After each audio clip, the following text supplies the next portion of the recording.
Shall we begin? Let's get started. Hey, Mom, can I have $20? I gave you $20 yesterday. Futures Academy in Victoria is a different kind of school. We use the individually designed educational achievement plan to build a program for your child based on their needs, strengths, and struggles. If your child has had trouble in public school, perhaps developed anxiety or fallen behind in grade levels and achievement, give us a call. Our number is 361-433-0322. You can also check us out on the web at futuresacademyvic.com. I look forward to hearing from you.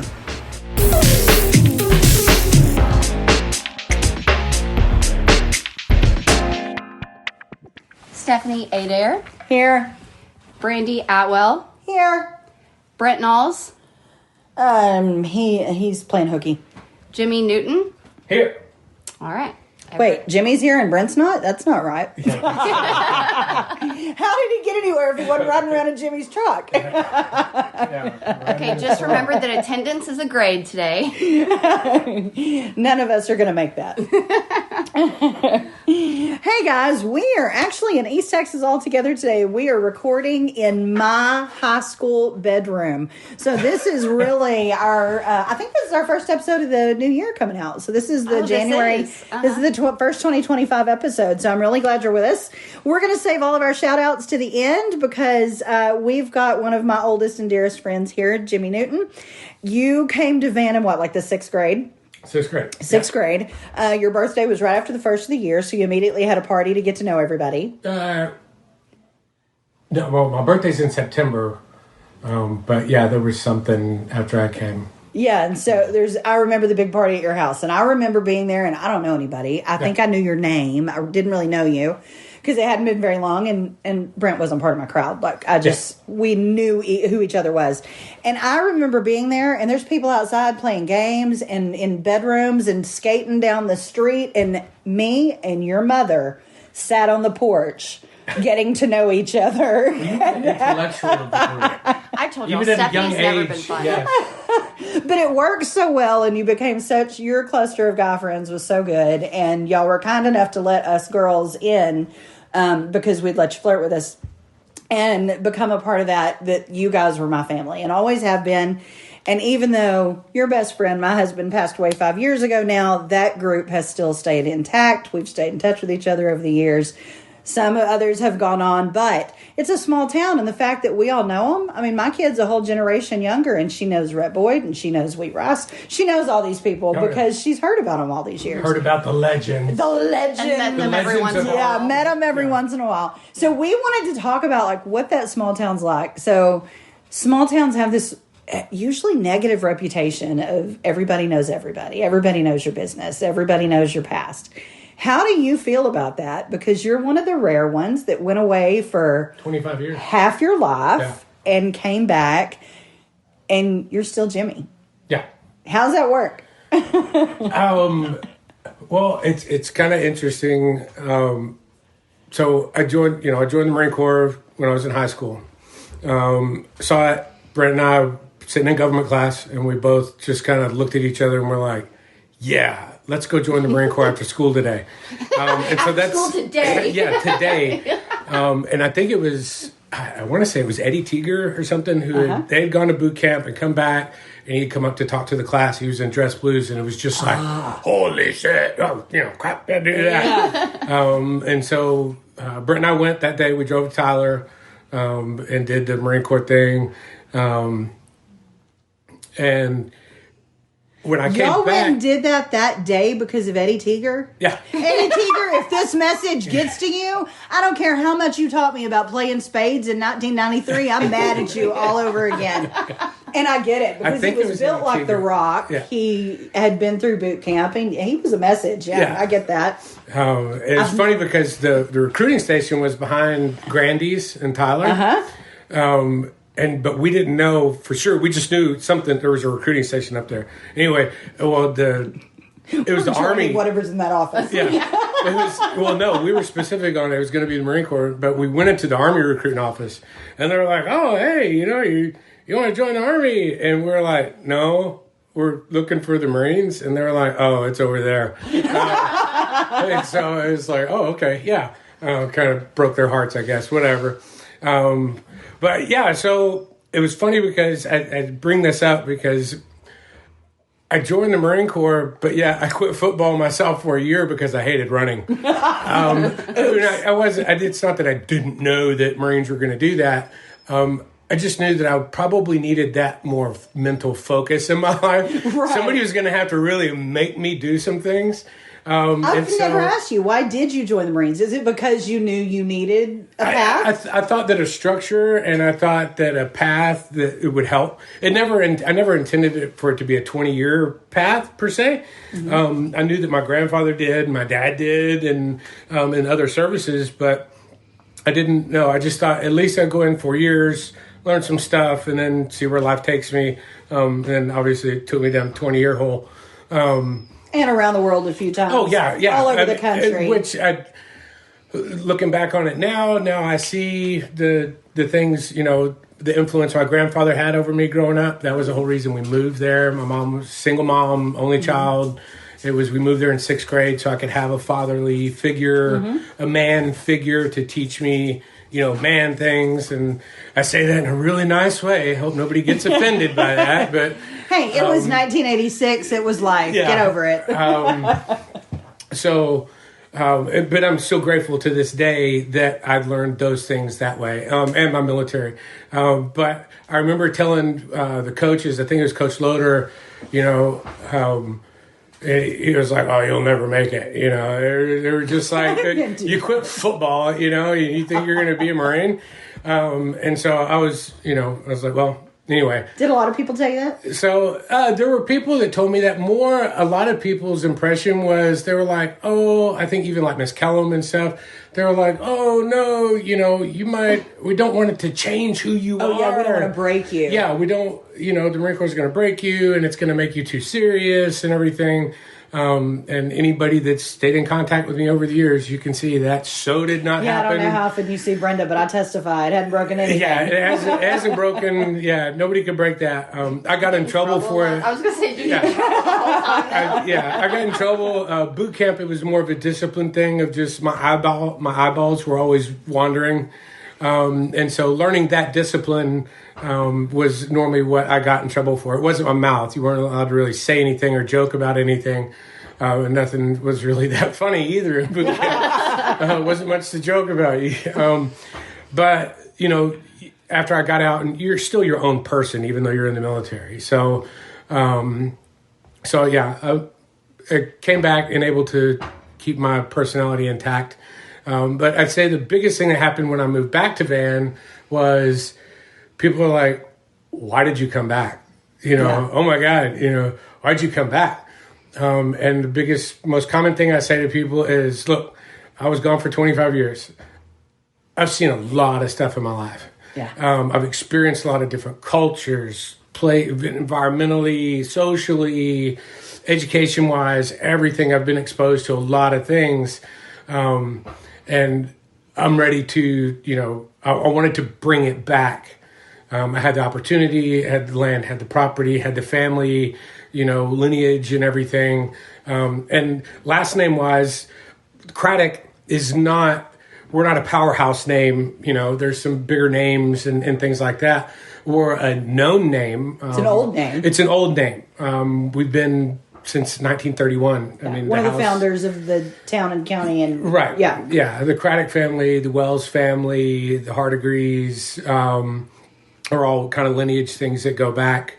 So did you feel like that already sort of gave you an anchor there? Like you already belonged, even though, and I say it's kind of tongue in cheek, but that name didn't mean much anymore.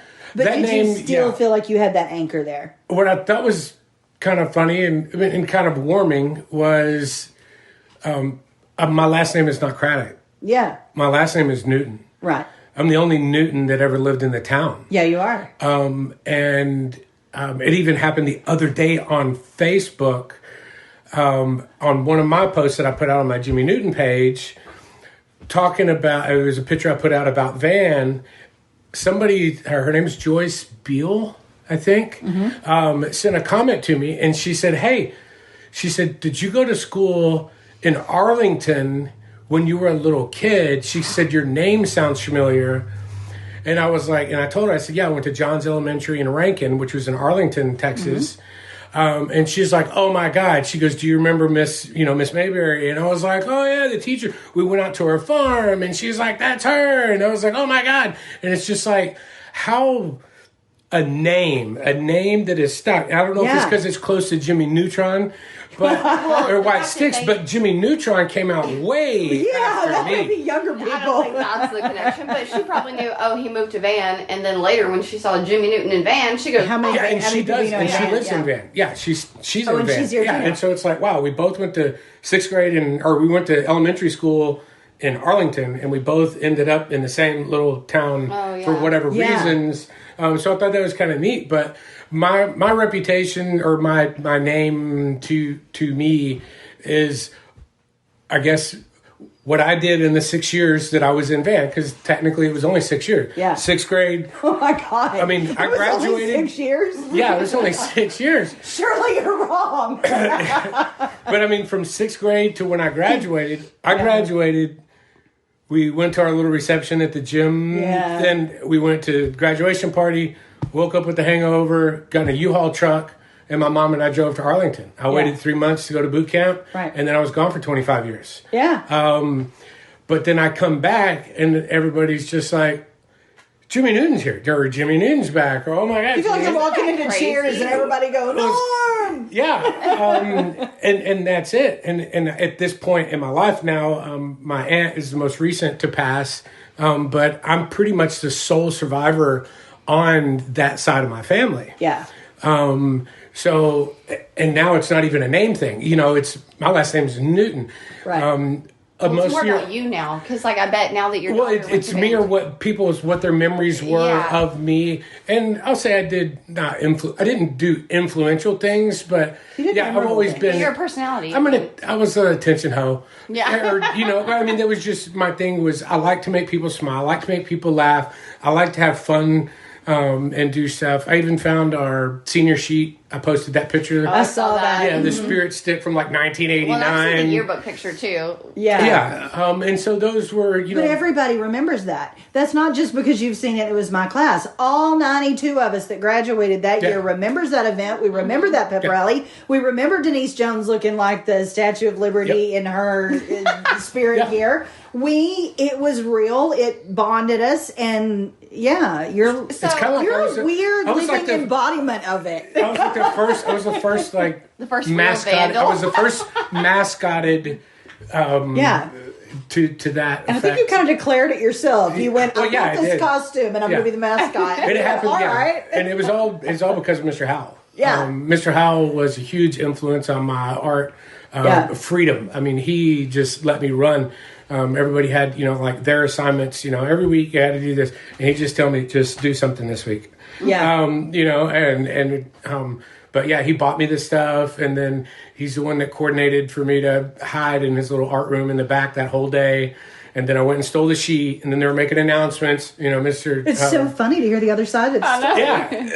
Mr. Mays was like, whoever took the senior sheet, needs to be returned to the office. And me and Mr. Howard. It's hanging on the wall in the senior hall. Yeah, we're the only ones, him and I were the only ones that know about it. It's in the back room. That's so Mr. Howard. I'd been making the helmet. So I had to go. Yeah, I had to go get the helmet from football, kind of acquired that. Yeah. and I sat back there making this Vandal helmet, which I can't find. But the sword, I went down to Miss Skeeter's class, and I was in there by myself and made the sword, and then I was hiding, under the bleachers, and it's just like, it was just a plan that I came up with. That's wild. And Mr. Howell just kind of went along with it and made it work out and stuff for me. And then, I remember running out of there and running around the floor like a madman. And it's funny because if you look in there, I was wearing back then, Daisy Dukes. Pocket showing and stuff. And I just had that wrapped around me like a toga. And I run around. It was when they were playing the school song, and I'm running around the floor. And Mr. Hill, Mr. Major sitting over there, and I just see the finger come here. And I went over there, and I'm looking up at them, and they're just like, oh, okay. They're like, you're wearing that to the game tonight, right? And I was like, yes. And I was like, am I in trouble? They're like, we'll talk about that We'll talk about that later. You know. That's so, great. but yeah, I mean, it was, it was things like that, and just, just the memories of it. So now that you're back, like we're kind of saying, it's not so much your name that's made the difference of you being back. I mean, it is, but not because of your family, but because of it's you. Yeah, it's not a family name. But it's now just that, your name. Yeah, it's my name. But now that you have had a child graduate from Van, did people ask her, "How are you?" Oh Because my God. I can see her walking into my class and me going, "Oh Lord." Yes, and because we moved here, that's crazy. Like in a few days, we got here Christmas Eve night. Of 2016 is when we moved back. And my daughter Danielle, my older daughter, the next day, she's like, oh, well, I'll just go to the local Walmart and I'll get presents tomorrow. And I was like, you can't. And she's like, why? And she's like, just go to Walmart. And I was like, they're not open. I was like, they're not going to be open. No kidding. And what? This is not California, sweetie. Yeah. But yeah, so when we got my daughter signed up for school, then it turned into, oh, Kennedy Newton, are you Jimmy Newton's daughter? And then she's like, yeah. Well, then it finally got to that, Dad, did you used to date this? Did you date, you used to date my teacher, Dad? Or my that? teacher. I want to know. I don't remember. Sure he does. But there was different teachers, or just teachers that remember. You get a lot of coming up going, yeah, tell me about this time. Yeah, tell me about Jimmy Newton. So yeah, she had that unfortunate, fortunate boom. And then there were teachers that I talked to, and they're like, "Oh my God, she is so much like you." How much is she like you? Does she have your vibrant personality? Still, everything. A lot of people, it's one of those. It's like, yeah, that's definitely your daughter. As far as even looks, she has a lot of facial features and everything. Personality definitely is there. Oh, poor Melissa. So yeah, definitely cut from the same cloth on that one. So how was the settling back in, and did you enjoy that process? Did you feel like an outsider when you came? Because I told you, we're recording at my house today because I told you I hate to go there. It's not wonderful and welcoming and home and everything else for me. It was at one time in my life, but it's not anymore. And so even though I'm a small town girl, I'm happy in Edom. This is home to me. It always will be. This is where I want to die and be buried. But that small town feel is not what I embrace. So what is it about it that you love? Because it very much is you. I will say it's... I mean, you cause trouble to get attention. You put 6-foot roosters out by your mailbox just to see what'll happen. Yeah, and I was doing it to be creative. I wasn't trying to provoke an incident or trying to challenge something. I was trying to be creative. I was like, oh, what can I do with this? And I looked at it and I was like, I think a mailbox will fit in that. And I was like, well, okay, I'll put it on my mailbox. And I thought I was doing everything, I mean, I took a video of the mailman driving up, putting mail in it, and I was like, it's not going to hurt anybody. No, it's fine. It's a liability due to the state. If somebody hits your mailboxes are designed to fall over. They're designed to detach from the pole. Right. And so it was explained to me that basically if somebody hit it, the rooster breaks off, it goes to the windshield and kills somebody, then you're liable because you modified and made that. Sense. And I was like, well, I just think that, and of course, I see the comedy in it, and I'm just like, oh my God, somebody was killed by a flying cock, and that was the funny thing too, is it gave, and I will say this, I'll call it out, it gave women, because predominantly it was female comments, it gave them a reason and an excuse to say the word, and I'll say it, cock. Because that's so sorry, Chris. They could have used the post office used metal rooster. That was theirs. Yeah. But most everybody else was it was definitely the C word. Yeah. And it was just, you know what? I can say this and not get in trouble in church on Sunday. Right, because I can call it what it is. Because that's the kind of permission we need in a small town to be able to speak that language. So I said, but coming back, I won't say disappointed. I would say opening. I was kind of disappointed to find out where things were, but I think that we were blinded in our childhood years. Well, one, we didn't have social media. That's right. You knew what you knew, and that was all you And we knew. were dealing in our generation, with our generation, stuff. We didn't know what our parents and stuff. We didn't know what was really going on in town at a parental level.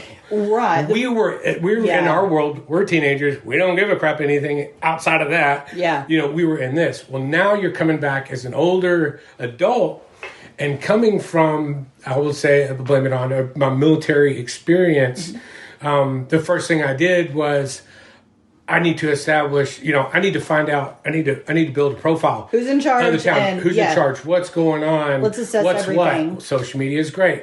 Get on Facebook, quickest way. I got to gather the local intelligence, basically, of the local village so I can find out how to negotiate through this environment. How to conquer the You know what's So, funny? yeah, so it's a military terminology of it. But Let me interrupt this 1 second, because you're saying that and it sounds almost creepy the way you're doing it, does. because it's military. But the second episode I think that we did was about doing that very thing. Moving was. to a new town, we need to know where the grocery stores are. Yeah. I need to know what the schools are. And it's the same thing in a different language. Yeah. But okay, so go ahead. when you say it in my way, How to make that parallel?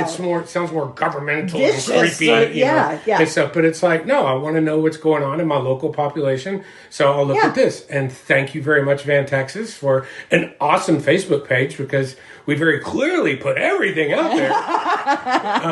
No editing. No, sometimes I don't feel there's any much thought. I think we're very reactive. Those posts Now- need approval. Now, I will say this. I'm in that page. I've had this discussion with a few people, and we're special in our own way. We're Van, Always we have had been. this, but we are no different than any other small town. Go to any other town, even on a bigger level. You can go to the Colony in Dallas. You can go anywhere. Everybody's got a communal Facebook page. Mm-hmm. Everybody's doing and talking about the same stuff. Mm-hmm. We're all talking about the beautification. We're all talking about the events that are happening. We're all talking about what the or police whatever. department is up to. Yeah, we're all. Yeah, it gives. We're all keyboard warriors.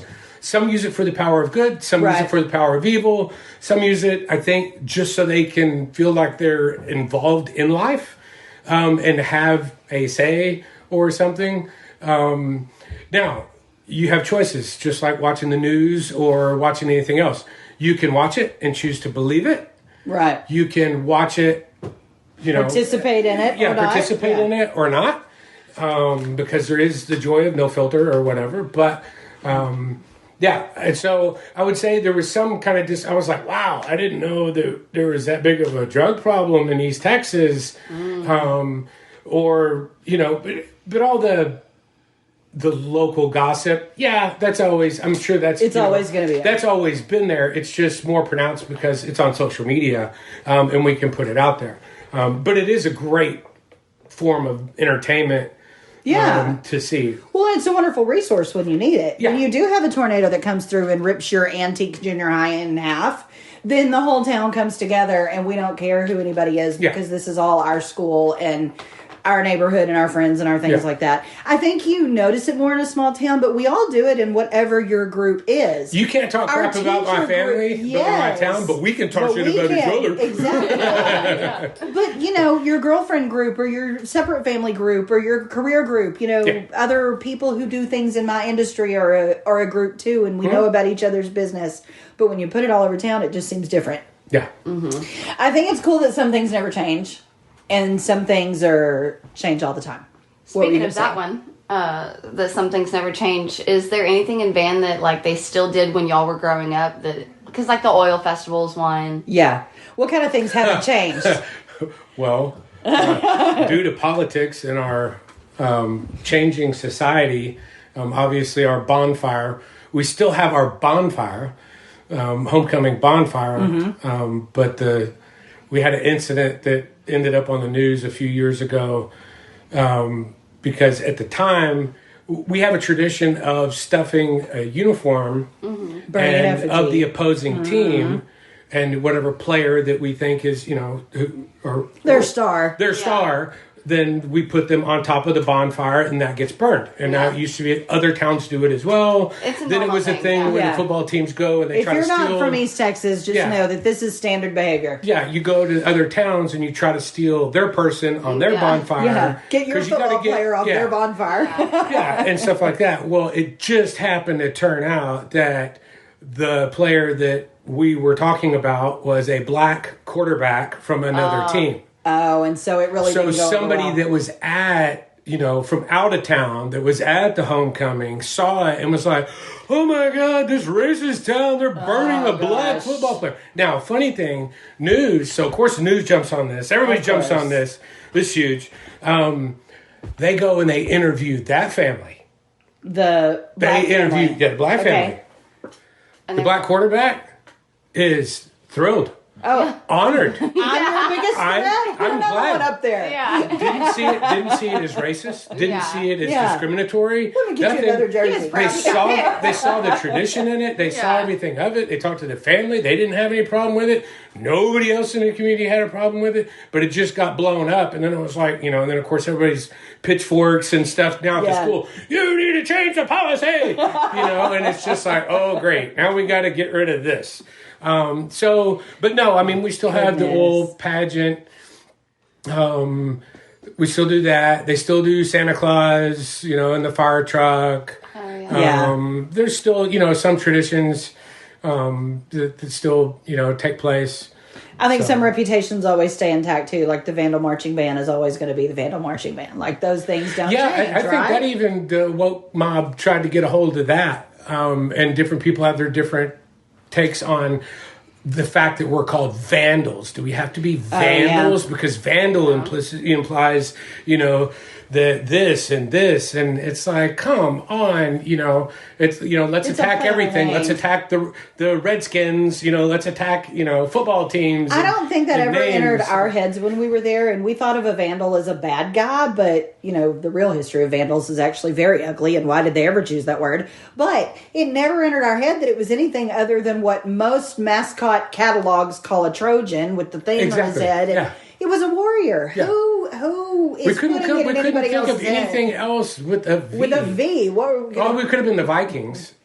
Isn't that essentially what we were? We were. Well, Vandals were Vikings. They had very much. I mean, but the thing is, it sticks. I mean, you tell somebody you're from Van, they go, "Oh yeah, Van Vandals." Yeah, I mean, it's. Please don't take that away from our history. The first three letters, VAN. It's kind of like, oh crap. So what is one of your favorite memories growing up here, both of you?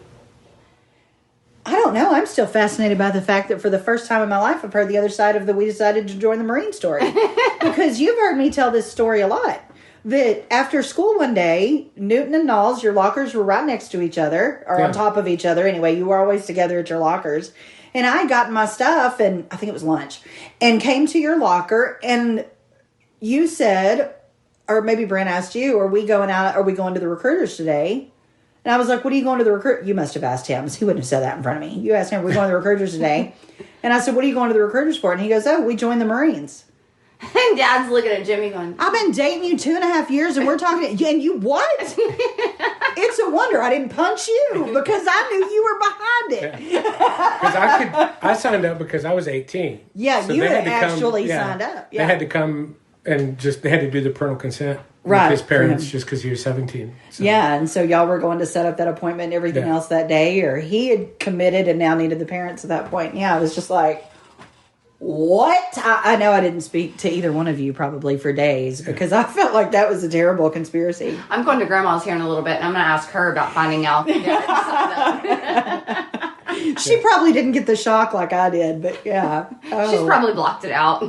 I don't know. Some of my better memories are in little moments. It's watching you guys skateboarding in high school. Now that area is all closed between like where the, but by Mr. Howell's room, you had that exit. It was the open area to the gym.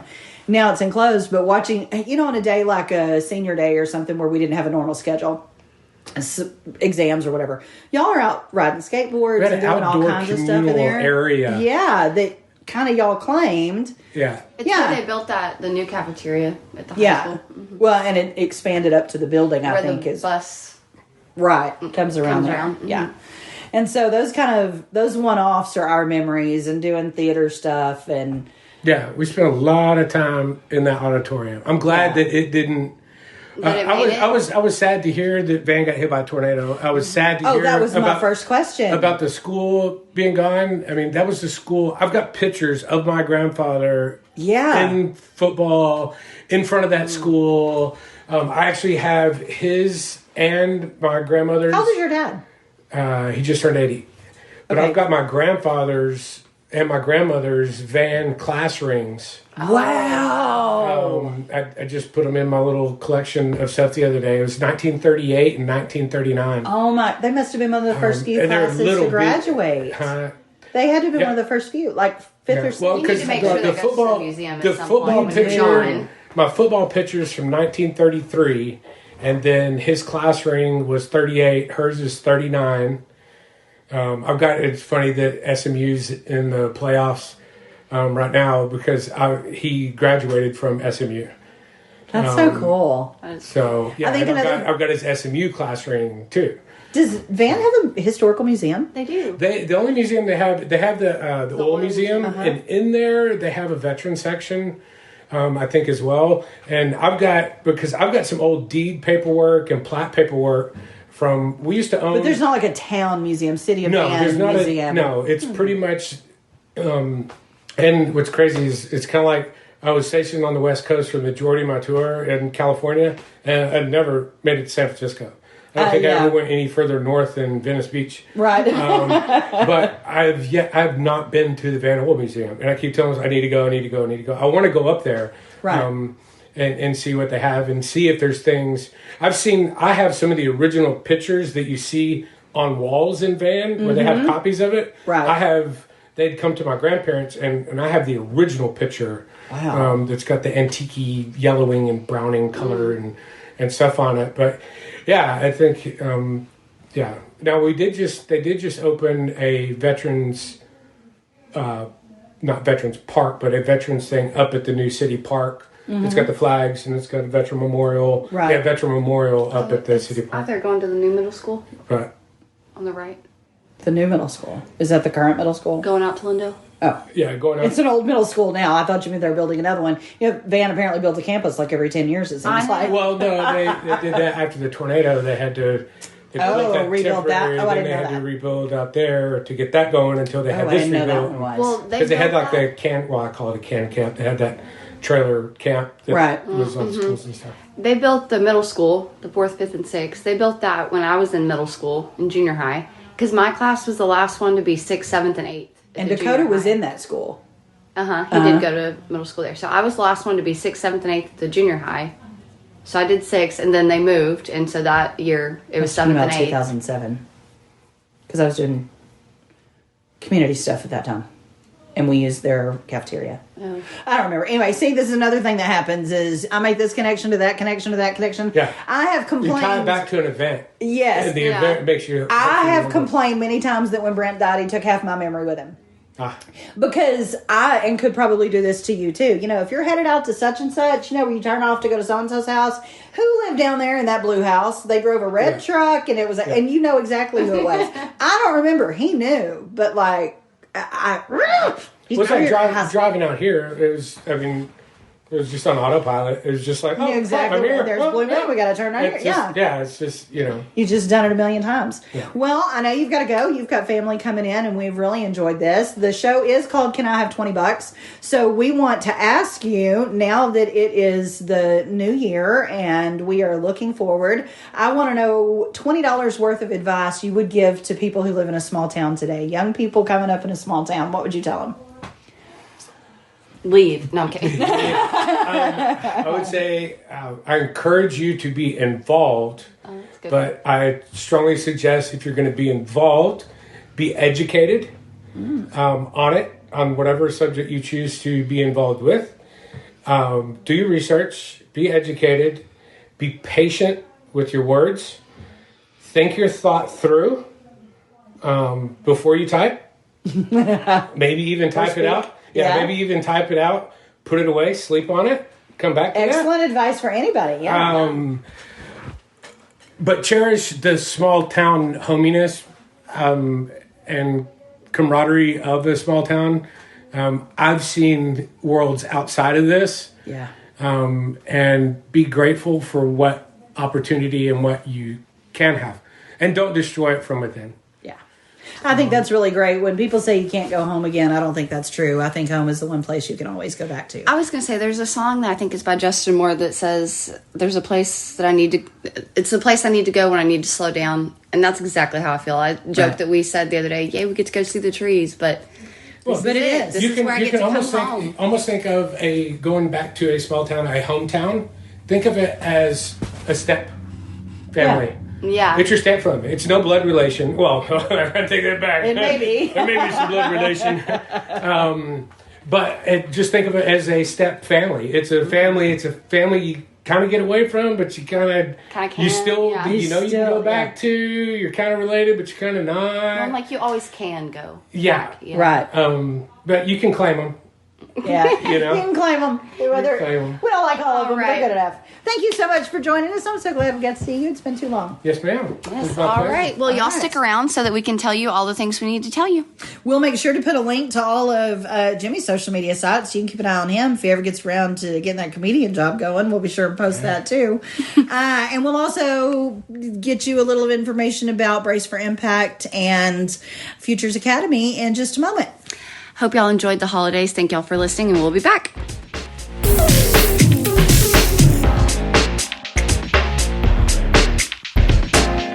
Hey, small business owners, thanks for listening to our podcast. Can we have $20? That will get you a 30-second commercial on our podcast, along with a mention in our post and a link in our show notes. If you're interested, give Cheyenne a call at 361-550-2325. Thanks for listening.